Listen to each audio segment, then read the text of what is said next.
Hello everybody, today I have a rather interesting video topic for today.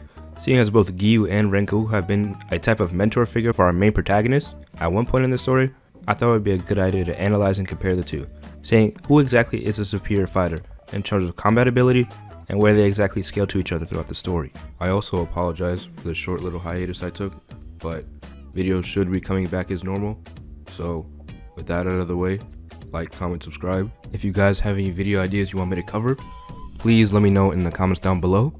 I always respond to comments. I really appreciate the support on that last video. And with that out of the way, let's get to the video. Rengoku, being the overly enthusiastic flame Hashira among the Demon Slayer Corps, has not had too many showings throughout the series, rest in peace, being taken out of the story so early. But with the various statements throughout the series, along with his fight with Akaza, we can gauge, sort of, how exactly strong he is. Rengoku tactically is one of the smartest Hashira in battle, showing impressive combat prowess in his fight and managed to draw out the fight with Akaza long enough that the sun came out and no one ended up dying.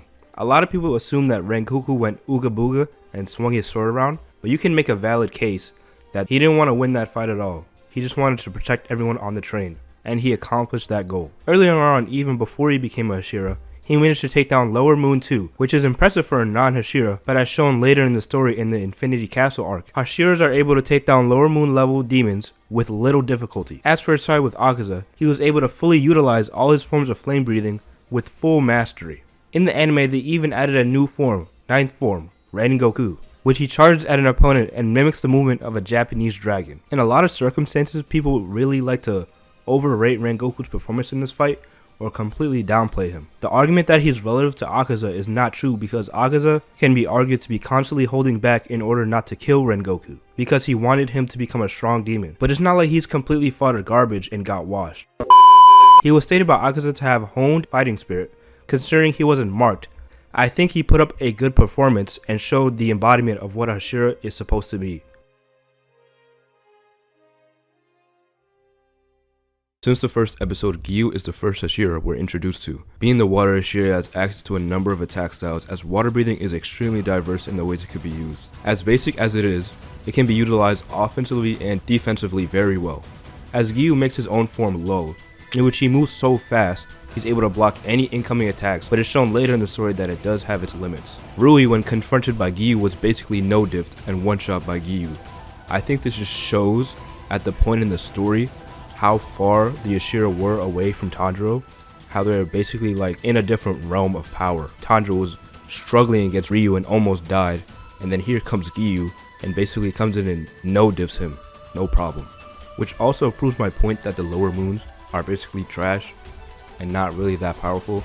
So the feat that Rengoku had defeating Lower Moon 2 was good for a non-Hashira, but not really a worthy Hashira feat. And anyways, they were so bad that Muzan had to literally off all of them.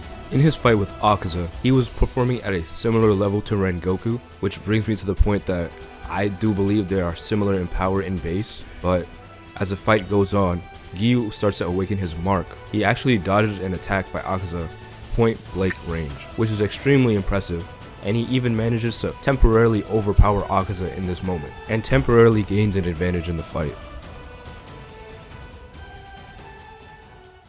Now, when it comes to actually who is the stronger Hashira, I don't really think it's fair to compare an end of series Giyu to an early on Rengoku, in which Giyu had more time to train and more time to hone his skills, and eventually even awaken a mark in which Rengoku has no mark whatsoever. I think as the story progresses, so do the characters. I can't find the exact manga panel. If someone can find me that, that'd be appreciated, but I believe Tanjiro says as the more upper moons they fight, the stronger they get, which is why they were able to grow in power so rapidly, so quickly, and even Akaza mentions this and says how strong he's become. So it's not really out of the realm of possibility to say that also applies to all the Hashira as they're fighting all the upper moons consecutively. So I do think that end of series Giyu would beat Rengoku, especially with a mark.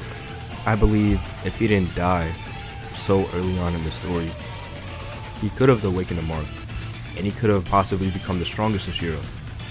But we'll never know. Let me know what you guys think in the comments down below, I appreciate the support.